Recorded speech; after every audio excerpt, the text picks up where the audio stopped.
YS Sharmila Kadapa MP స్థానం నుంచి పోటీ చేయబోతున్నారు కాంగ్రెస్ పార్టీ నుంచి అని వార్తలు వస్తున్నాయి. ఒకవేళ అది జరుగుతున్నట్లయితే ఓటు బ్యాంకు ఏ విధంగా చేరేటువంటి అవకాశం ఉంది? మరి ఇది జగన్మోహన్ రెడ్డికి మైనస్ కానుందా? మరి ఏంటి ఈ అంశానికి సంబంధించి మనతో మాట్లాడడానికి, వారి విశ్లేషణని మనతో పంచుకోవడానికి ఈరోజు మనతో పాటు ఉన్నారు సీనియర్ పొలిటికల్ అనలిస్ట్ అంకమ్మరావు గారు ఉన్నారు. వారితో మాట్లాడదాం. నమస్తే అండి. నమస్తే అండి. కాంగ్రెస్ పార్టీ నుంచి కడప ఎంపీ అభ్యర్థిగా వైఎస్ షర్మిల పోటీ చేయబోతున్నారని వార్తలు వస్తున్నాయి. ఒకవేళ ఆవిడ పోటీ చేస్తున్నట్లయితే అని వార్తలు వచ్చినప్పుడు ఐపాక్ సర్వే చేసిందంట. సో సర్వే చేసి ఆల్మోస్ట్ ఒక 10 నుంచి 15% ఓటు బ్యాంకు షర్మిలకి వెళ్ళేటువంటి అవకాశం ఉందని చెప్పేసి నా సర్వే రిపోర్ట్ సారాంశం అంట. అదే నిజమైతే ఇప్పుడు జగన్మోహన్ రెడ్డికి ఇది నెగిటివ్ కానుంది అసలేంటి? నిస్సందేహంగా అండి.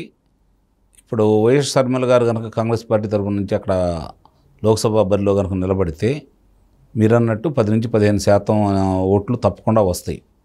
కాకపోతే ఇందులో వ్యతిరేకంగా ఉన్న ఓట్లు, వైఎస్ రాజశేఖర రెడ్డి గారు వీరాభిమానుకున్న ఓట్లు, వైఎస్ఆర్సీపీ పార్టీకి అనుకూలంగా ఉన్న ఓట్లు ఆమె కనుక తెలుసుకోగలిగితే దాని ప్రభావం చాలా స్పష్టంగా ఉంటుంది.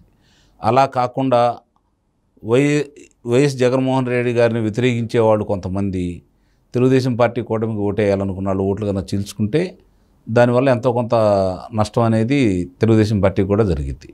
ఇక్కడ ఒకటి మాత్రం చాలా స్పష్టం, వైఎస్ షర్మిల గారు లోక్సభ బరిలో కనుక ఉంటే అవినాష్ రెడ్డి గారి ఓటమి అనేది స్పష్టంగా తేలిపోతుంది. అందుట్లో ఎలాంటి సందేహం కూడా లేదు. ఆ 7 నియోజకవర్గాల మీద ఆమె ప్రభావం కనపడుతుంది.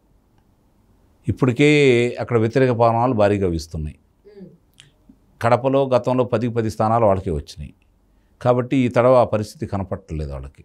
అంటే 1-2 స్థానాలు కూడా వాళ్ళు గెలుచుకుంటారా లేదా అనే ధర్మ సందేహం కూడా ఉంది. ఇప్పుడు దానివల్ల షర్మిల గారి ప్రభావం చాలా తీవ్రంగా ఉండబోతుంది. అంటే ఆమె చీల్చుకునే ఓట్ల వల్ల వీళ్ళ ఓటమిలో ఆధిక్యత ఇంకా పెరిగేలాగా ఉంది. ఇప్పటికైతే ఏమని చెప్తున్నారంటే 7 స్థానాలు 3 స్థానాలు 7 స్థానాల తెలుగుదేశం పార్టీ రాబోతున్నాయి. కొంచెం కష్టపడితే అది బటాబుటీగా 3 స్థానాలలో బయటపడవచ్చు అని చెప్పి ఇప్పుడు దాకా భావిస్తూ ఉన్నారు. అలా కాకుండా ఆమె అక్కడ పోటీ చేసేసి తీవ్ర ప్రయత్నాలను చేస్తే అందుట్లో కూడా ఇంకో 2 స్థానాలు ఓడిపోవచ్చు అనేది పరిశీలకులు చాలామంది చెప్తున్నటువంటి మాట. ఓకే, ఇప్పుడు అంటే మనం చెప్తే నమ్మరేమో, సహజంగానే ఏమనుకుంటారంటే కావాలని చెప్తున్నారు, జగన్మోహన్ రెడ్డి గారు ఓడిపోవటం ఏంటి, లేకపోతే కడపలో ఆయనకి తక్కువ స్థానాలు రావటం ఏంటి అని చెప్పని ప్రచారం కూడా చేయొచ్చు. అంటే ఆయన ఆధిక్యతని భారీగా తగ్గడం అనేది మాత్రం వాస్తవం. గెలుపు అవకాశాలు కూడా సన్నగిల్లబోతున్నాయి అని చెప్పని ప్రజలు భావిస్తున్నారు అక్కడ. ఎందుకంటే ఆ ప్రాంత ప్రజలందరూ కూడా రాజశేఖర రెడ్డి గారితో చాలా అనుబంధం ఉన్నటువంటి వ్యక్తులు, ఆ కుటుంబాన్ని బాగా ప్రేమించే వ్యక్తులు, ఆ కుటుంబానికి వీరాభిమానులు.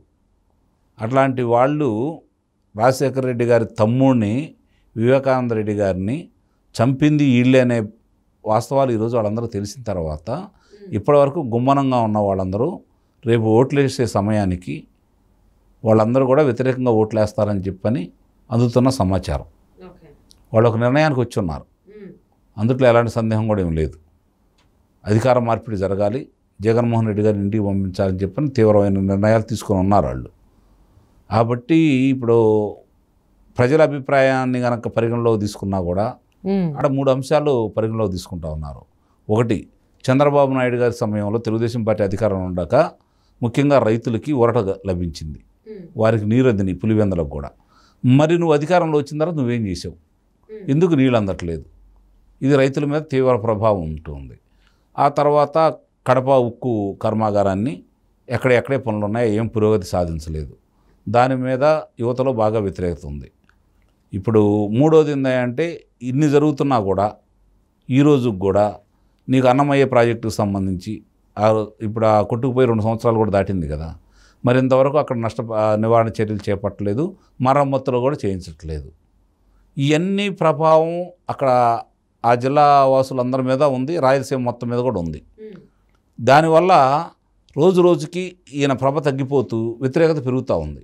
దానికి తోడు షర్మిల గారు కావచ్చు, సునీత గారు కావచ్చు, వాస్తవాలు ప్రజలకు చెప్పటం, అట్లాగే సిబిఐ వాళ్ళ విచారణలో చాలా విషయాలు ప్రజలకు తెలియటం, ఇవన్నీ అవినాష్ రెడ్డి గారిని అదుపులో తీసుకోవాలనే కార్యక్రమంలో కర్నూలులో ఆడిన వింత నాటకం, ఇవన్నీ ప్రజలు బాగా గమనిస్తూ ఉన్నారు.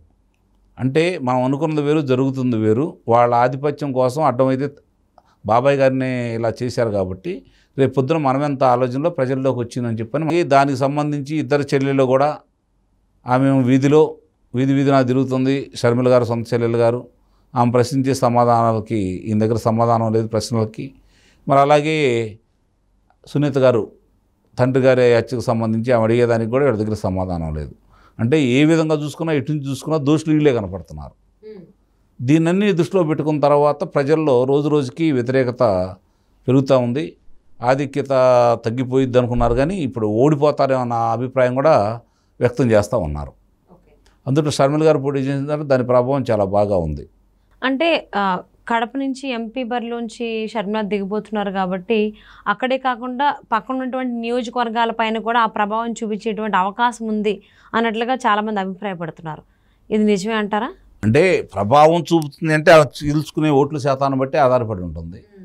ప్రత్యేకంగా అక్కడ సంబంధించి రాజశేఖర రెడ్డి గారి బిడ్డగా ఆ అమ్మాయి కాంగ్రెస్ పార్టీ తరఫున ఉంటే, గతంలో కాంగ్రెస్ సాంప్రదాయవాదు అక్కడ ఉన్న ఓట్లన్నీ సాంప్రదాయ ప్రకారం చూసుకుంటే రాజశేఖర రెడ్డి గారితో పాటు వచ్చినయే కదా, వాళ్ళంతా కాంగ్రెస్ వాదులే కదా.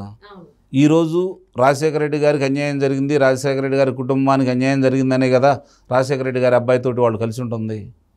కాదు, రాజశేఖర రెడ్డి గారి కొడుకే రాజశేఖర రెడ్డి గారి కుటుంబానికి అన్యాయం చేశాడని వాళ్ళు ఫీల్ అయిన తర్వాత వాళ్ళు ఎందుకు అనుకూలంగా ఉంటారు?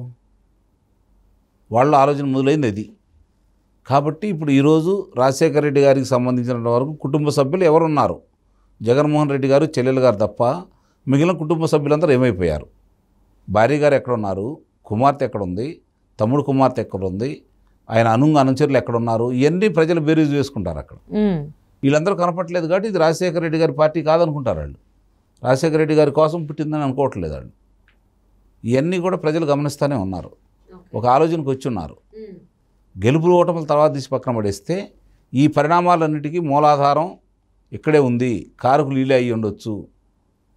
కాబట్టి ఈరోజు సిబిఐ వాళ్ళు చెప్పింది నిజమే, విచారణలో కూడా అది తేలింది కదా.